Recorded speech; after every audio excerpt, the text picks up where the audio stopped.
Guys, ito yung pwede ka mag dito, camping. Pag may RV ka, dito ka mag-park, mag-renta ka doon sa office.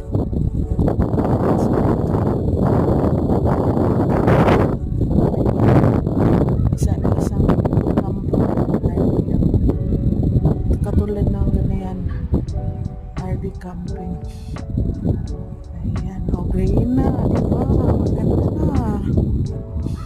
Ayan, ito yung bulaklak na ay bunga. Tingnan nyo guys, malaki na.